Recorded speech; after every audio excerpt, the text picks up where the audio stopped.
Hey everyone, you're listening to Angel Nears the podcast. Angel Nears is a Silicon Valley based community for startup builders where experienced operators share their firsthand knowledge on how to build and scale startups. I'm your host, Oleg Kujakov, and our guest today is Steve Viarengo, an accomplished software executive with over 20 years of experience.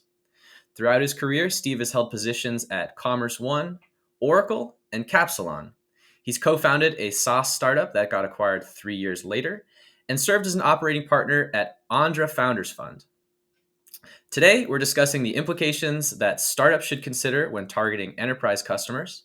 This includes potential changes to the roadmap, security and compliance audits, other demands like source code escrow, managing relationships, and expectations. But before we get into that good stuff, Steve, welcome to the show. Thank you. Thanks very much for having me on. Yeah, so let's start this thing proper. Why don't you tell us a little bit about yourself and your experiences in the tech industry to this point? Sure, I'd be glad to. You kind of gave a little bit of my background, but I started many years ago, more than I would care to number here, working in software companies, both large and small, companies like Oracle and Accenture, as well as companies sort of more in that mid-stage, 10-ish million type of revenue, down to even starting my own company about 15 years ago in the event management space. So a wide variety of company sizes, been involved in kind of human capital management, supply chain management, global trade software, fintech, but sort of consistent throughout my entire career. It's been primarily focused on the product side and heading product or product management, some kind of operational and general manager roles interspersed in there. But really, my forte has been building product and the product management function. Awesome. Well, this isn't exactly in the show notes, but I actually work in product myself, and one of our biggest challenges is kind of dealing with enterprise customers. So I'm using this as an opportunity to learn for myself. It's not just great content for the listeners. But let's get started. So, startup leadership dreams of bagging the elephant. But how does landing an enterprise customer affect the way that companies need to think about releasing their software? Well, let's first start off with what a release is. Releases are how software features and changes are put out to customers. And software startups often have very frequently releases, sometimes daily even, because their products are less mature and they have fewer complex dependencies. You know, and this agility is a big factor in startups being able to innovate fast. However, enterprise customers often place a premium on quality and stability versus fast deployment and new features. And this maybe has nothing at all to do with your company's ability to produce quality code, but really more to do with a large enterprise's ability to digest changes. Doing the required testing that their IT policies mandate, handling the change management and potential disruption that can come from uptaking a new release. These are all very critical components to uptaking new software that enterprises place a real premium on. And enterprises that are relying on your software to support mission critical functions, they might want to take up new releases monthly or even quarterly in some cases. And it becomes kind of an innovator's dilemma for a startup. Being agile and innovative is one of the powers that startups have over larger companies, largest software companies. But you have to be able to, when you're serving an enterprise, kind of still keep that agility and innovation while giving the predictability and stability that enterprise customers demand. One of the things that I remember from within my career is working with a large financial customer, and they were building a new product with us. And we had regular fast iterations with them, deploying things into their test environment very regularly, and got into this very dynamic rhythm. Then when we deployed to production and they brought their first end user on, they mandated monthly changes only. And that was just a shock to our system because we were so used to that very dynamic, well, let's iterate fail fast kind of thing as we worked with them. But that's really not how an enterprise thinks. Yeah. So one of the things you had to get really. I guess my question, my follow up there is like, is it more important for the startup to sort of fit the enterprise's needs? It's more important for the startup to fit into the needs of the customer than the other way around, right? Yeah, and that's a big one, and for startups, even I think industry veterans that start their own company can kind of forget that. You have to get really good at things like release notes and documentation, giving the customer plenty of time to test new features before it goes live. Those are skills that sometimes startups really don't think about. And again, so focused on the adrenaline and innovation and failing fast and iterating. But wait a second, got to document what's coming, got to make sure we have a long enough lead time for our enterprise customer to test. These are different muscles that a startup sometimes doesn't exercise, and there's ways around it. You could or ways to manage it. You can build your software with things like feature flags so that new features can be released to enterprises, turned off, and only turned on when they're ready. You can get really good at documenting changes. You can think about testing environments and testing strategies so your customer gets really comfortable with the changes ahead of time. But for sure, it's a muscle that startups need to build when dealing with these big guys.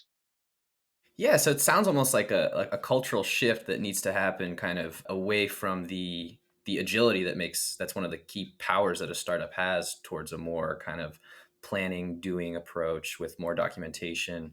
Is that what your experience has been? Maybe tell me a little bit more about what you've seen out there. Yeah, I've seen you really try to find that sort of middle ground, and work at a pace that is dynamic and fast enough and agile enough to allow you to get those important features to market and to take advantage of being a startup where you can iterate rapidly while still trying to make sure you're focusing on those other aspects that an enterprise customer values. So, like I mentioned, some of the things that have helped us work with enterprises in the past is, you know, everything from feature flags, which allow you to release something with features turned off. So you still are able to get new functions out there and maybe have other customers test them, but the enterprise doesn't need to turn them on. To just coming up with a plan that allows multiple environments, a testing environment, a sandbox environment for your enterprise customer or for your other customers to play in before things get released out to the production environment. And how about the impact on the product roadmap or the longer term plan that startups create for their software? Yeah, so from a product perspective, a product roadmap is the most important artifact that the product team will produce.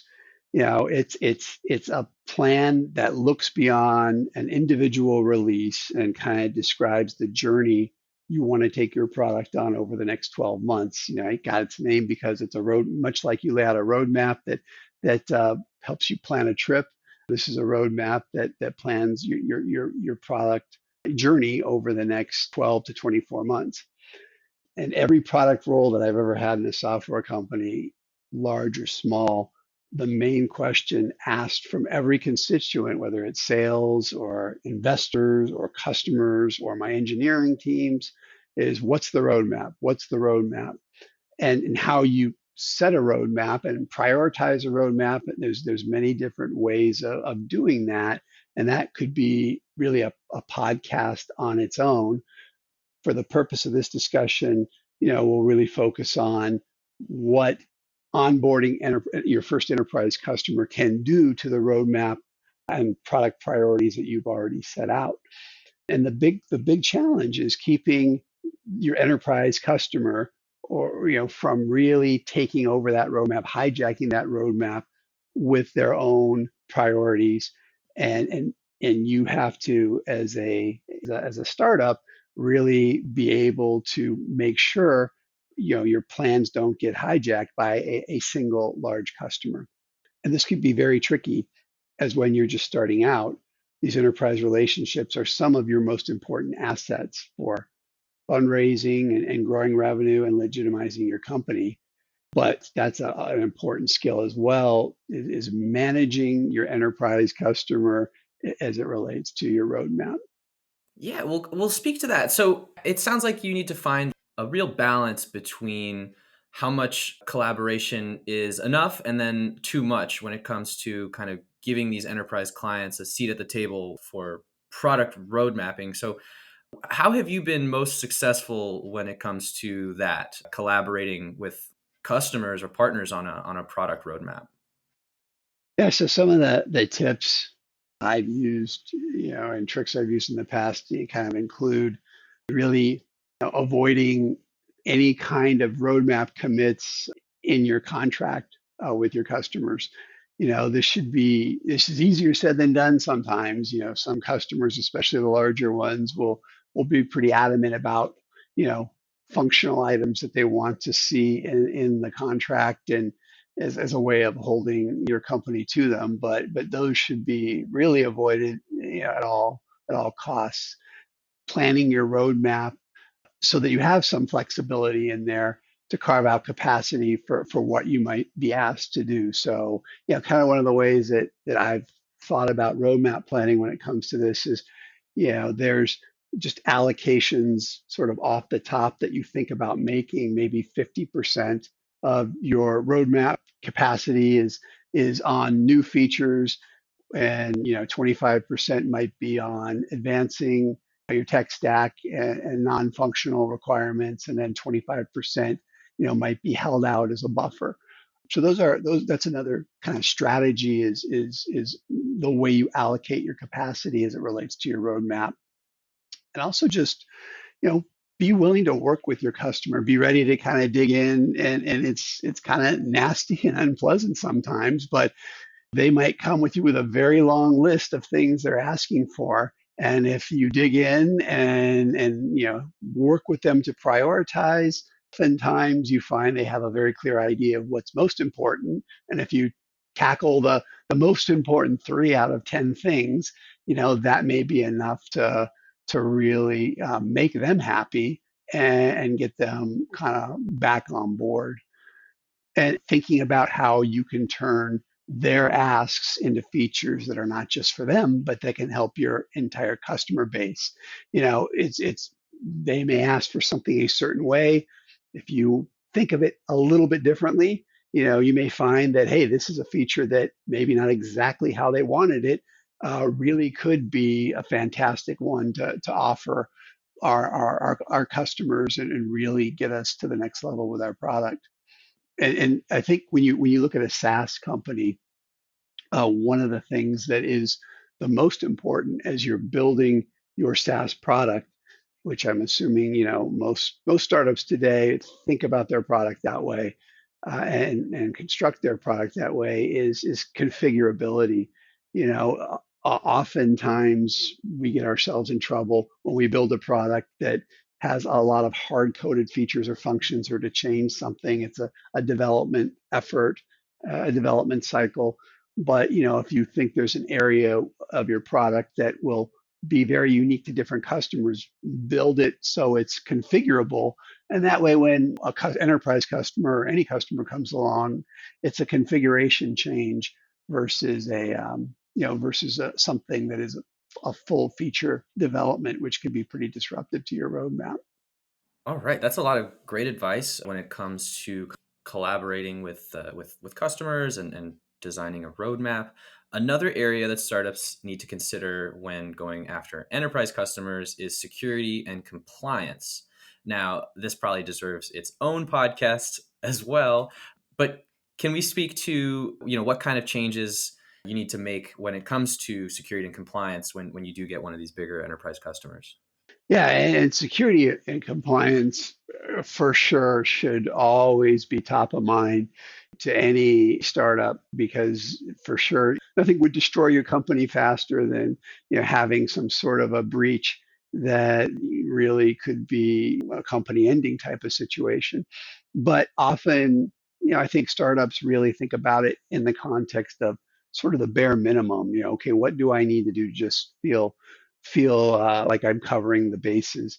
But enterprises typically will demand a whole lot more from the software companies that they work with. Can you speak to some of the compliance frameworks that exist? For sure.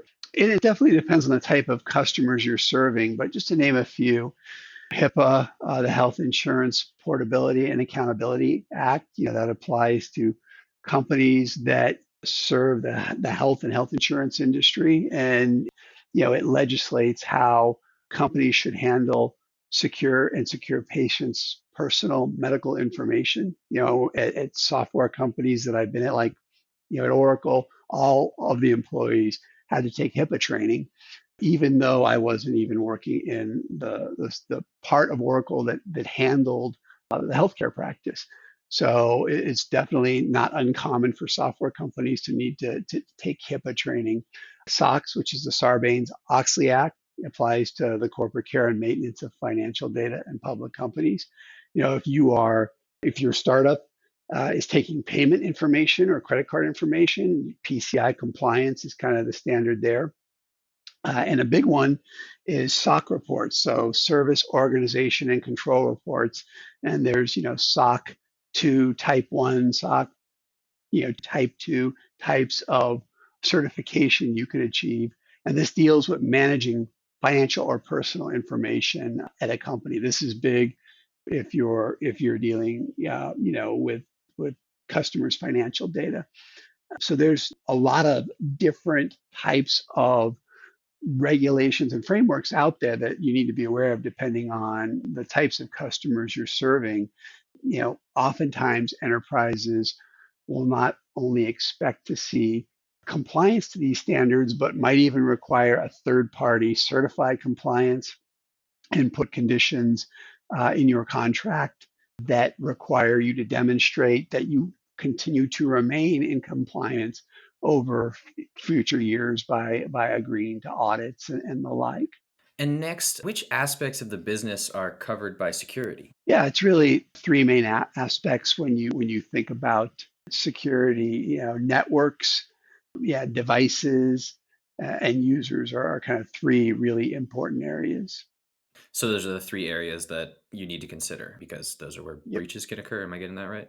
Yeah, that's right, for sure. And and they all have sort of different components which are relevant. Everything from security at the end point, which would be your devices, to how you're managing your network to avoid kind of attacks and breaches. All right. So, which steps should startups consider undertaking to ensure compliance with the requirements that these enterprise clients might insist on? Yeah, I think it's for sure a very important and complex area. Some of the things that you can do to get started are, listing all the current security tools and software you have in your environment, bringing in someone to conduct a risk assessment of the types of information that you are processing to determine, do you have all the bases covered? Are there additional things you should do? Analyzing gaps in your current controls with regards to kind of the risk assessment that's been provided.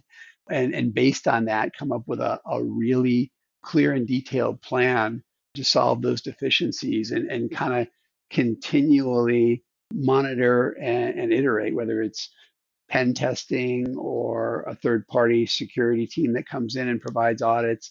Be prepared that this is just going to be a regular part of your business going forward. Nobody said it would be easy. Yeah, no, that's for sure. And then to touch on security, what are some of the steps towards establishing an information security compliance management program? I think you start with making sure you have the right IT leadership in place, and that starts with whether it's your own IT resources or contracting to a third party, but really establishing an information security compliance management program, and then establishing really a minimum set of security requirements that you think you're going to need to protect the type of data your service is housing.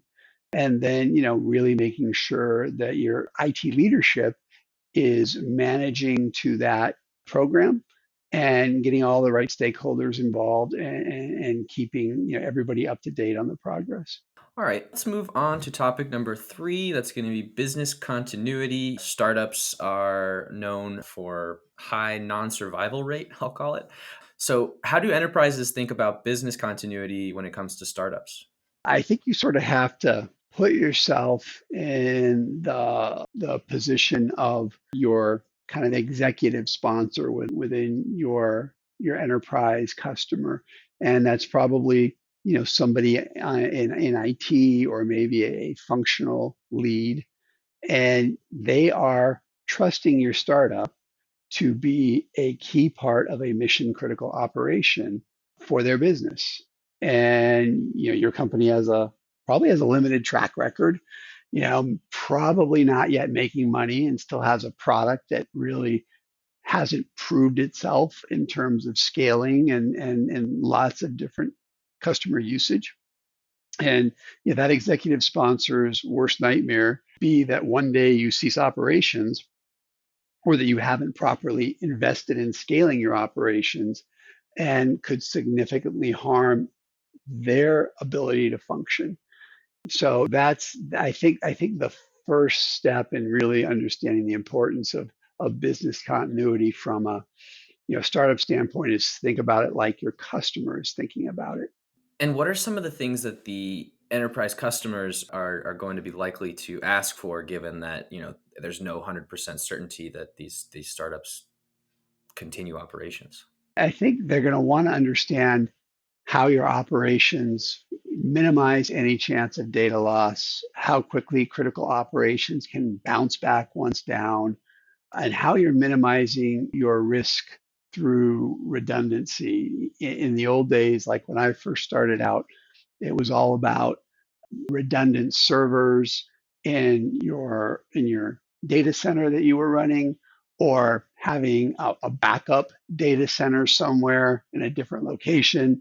Now that really most startups are likely running in a public cloud like Amazon Web Services or Azure or Google Cloud, it might mean leveraging your provider's current infrastructure in terms of things like availability zones or regions, making sure you've got redundant operations in different availability zones, or your DR is really focused on different regions of your cloud provider, or the really sophisticated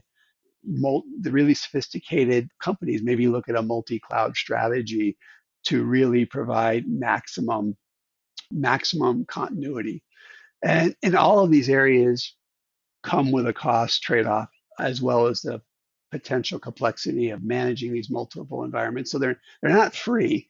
If you do have a lot more infrastructure that and of these capabilities that you're provisioning from your public cloud provider, it's probably going to cost you, or it's going to maybe make your deployments a bit more difficult to manage. But those are some of the best practices. And when you think about how the customer, your enterprise customer, might want you to really, give them insight as to your thinking and your strategy, I've really seen it kind of all over the place. I mean, in some cases, they might just want to be spending time with your operations folks and architects and really kind of getting their internal IT resources and experts comfortable with how your service was built and how it was deployed.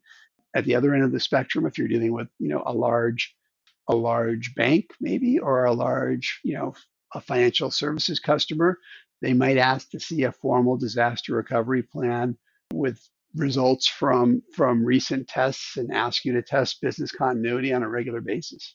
So it's all about mitigating risk. That's absolutely. How does a startup reassure an enterprise customer in managing that worst case scenario where they have to cease their operations? There's a couple of different ways of handling that.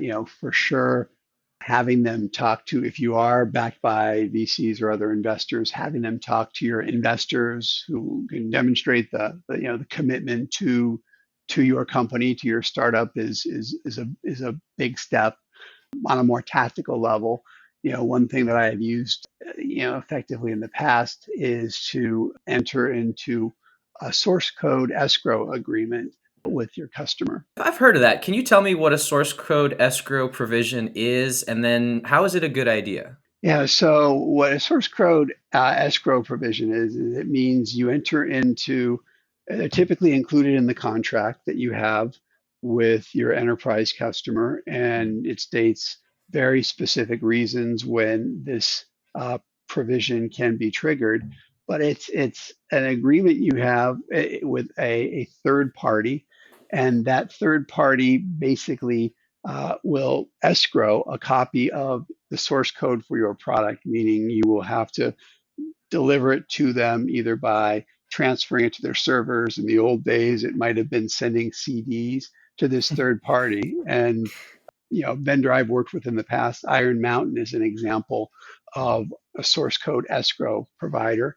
And if something happens that triggers that provision in your contract, like your funding goes below a certain level, you cease to operate, you have a certain amount of downtime, then that provision in the contract is triggered, and your enterprise customer has the right to get a copy of your source code and start running it on their own. And this will allow them to effectively either run the service or hire a third party to run the service. And that helps assure them of continuity of operations should something really kind of devastating befall, your company. It sounds complicated. It also sounds really important for giving kind of customers, enterprise customers, reassurances.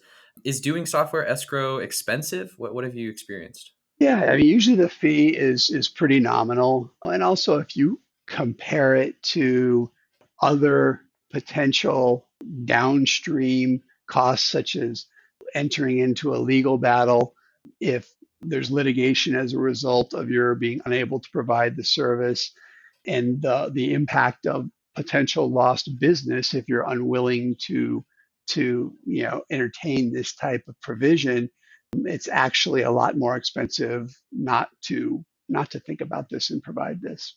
We're talking about SaaS companies. If you're only selling software, there's not really much physical behind it. So the question I have is this something that is still like reasonable to ask for in a SaaS environment? Because I'm sure that startups are very protective over their source code. No, for sure. And I think it's also still a very valid request in a SaaS environment because the public cloud, that you may be hosting your solution in is really just the infrastructure. If something happens to the public cloud provider that you're using and that service is not able to continue, your code is not part of their disaster recovery. Your customer's data is not part of their disaster recovery. So, even in a SaaS environment, this is still a very important thing to consider. So after hearing all of this, do you think it's best for startups to avoid messing with enterprise customers entirely? Yeah, that would seem to be the easiest answer. So, yeah, I mean, a lot of this can sound super intimidating. I've in some of my startups in the past, I have worked with the largest auto manufacturers in the world, some of the largest banks in the world, largest manufacturers in the world. And when I worked with Oracle, dealing with enterprise customers was very different because I had the whole weight of Oracle behind me. But when you're a startup, you feel very exposed. But that doesn't mean it isn't a challenge you shouldn't embrace and go after, because being successful and making an enterprise successful can be incredibly gratifying and take your business to the next level. you know, I think in the end, the most important thing is to bring on your early enterprise customers as true partners and build a spirit of partnership in them. And so they don't view you as just another vendor and ultimately run you through procurement, and that you have a true sponsor and partner who feels vested in your success as well as a customer. And this is ultimately, I believe, going to come down to the CEO or the very senior executive teams to build strong relationships of trust with these early enterprise customers that you might have. And I've seen it go both ways. In one of the last startups I was in, I was running product, and the CEO did just an amazing job of becoming a trusted advisor to his early customers. When I would go in meetings and I'd see the way they would engage him, it was really clear that there was a ton of respect for this CEO, and they really viewed him as an advisor. And as a result, not coincidentally, these early customers became major advocates, helped propel the company to a new stage of growth and a very successful outcome. And like Dave Duffield of PeopleSoft and Workday fame was legendary at building these relationships.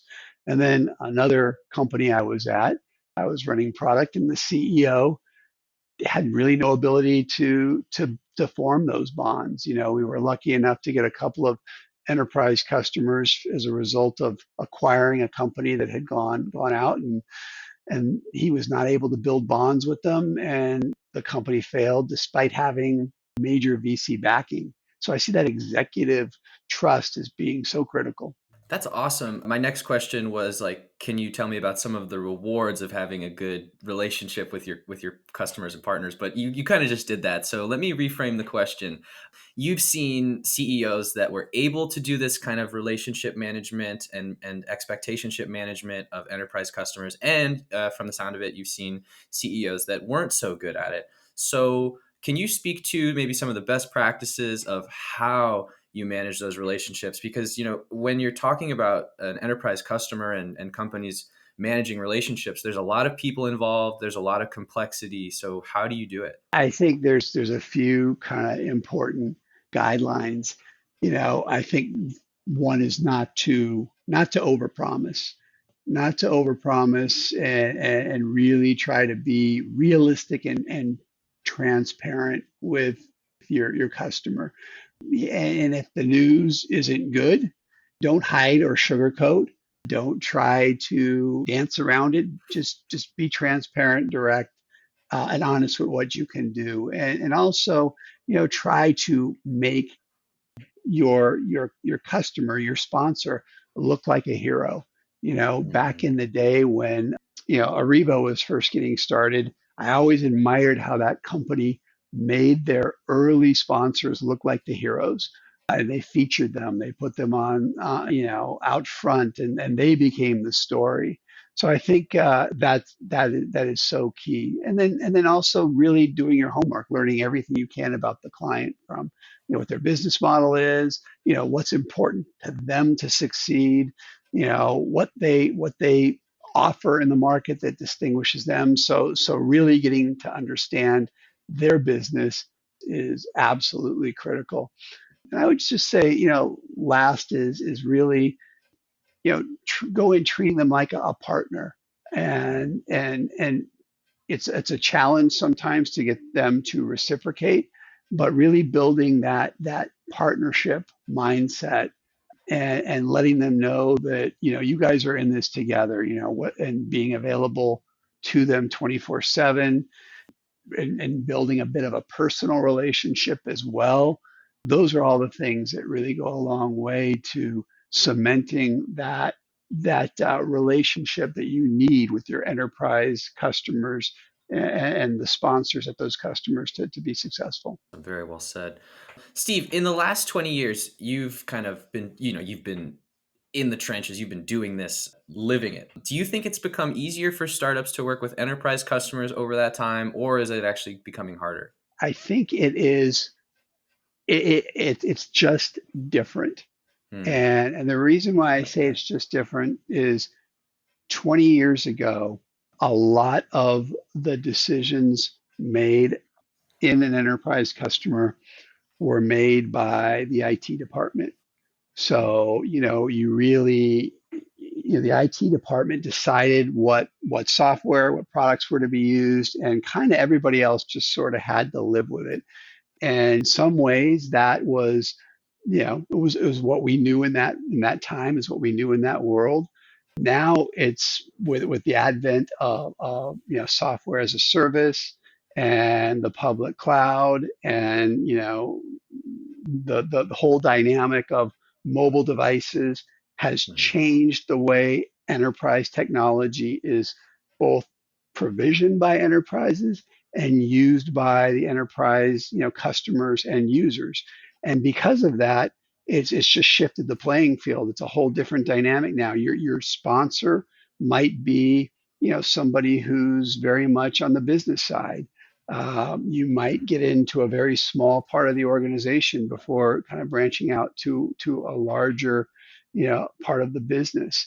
And for sure, the things you think about 20 years ago, no one thought about how an end user cared about the software. Because the only time they would read the manual and they'd be stuck with it. Now, those same end users, with democratization of IT and consumerization of enterprise software, they know what good and bad software is, and your end users will call you out on bad software if what you've built isn't as easy to use as Facebook or Gmail or Mhm. their online banking. So I think it's really changed, and it's really, again, this is probably one of those things to have a whole podcast on, as well as how expectations of serving enterprise customers successfully, just from the services you provide the end users, how that's changed. All right. I really like that answer, Steve. I think we should end it there. I think we've kind of bookmarked a few future episodes in this one. So let's try and get you back on here soon. If you liked our show, please subscribe wherever you listen to podcasts and leave us a rating. Also, Steve, if the listeners want to get in touch, what's the best way to reach you? They can always reach out to me at sviarengo@gmail.com, or look for me on LinkedIn. Awesome. Thank you, Steve, for joining the show today. I appreciate you sharing your expertise and your time. I'll be taking some of these lessons directly to my my 9 to 5. So thank you so much. It's been a pleasure. Absolutely. It's been great to talk with you. Thanks for the opportunity.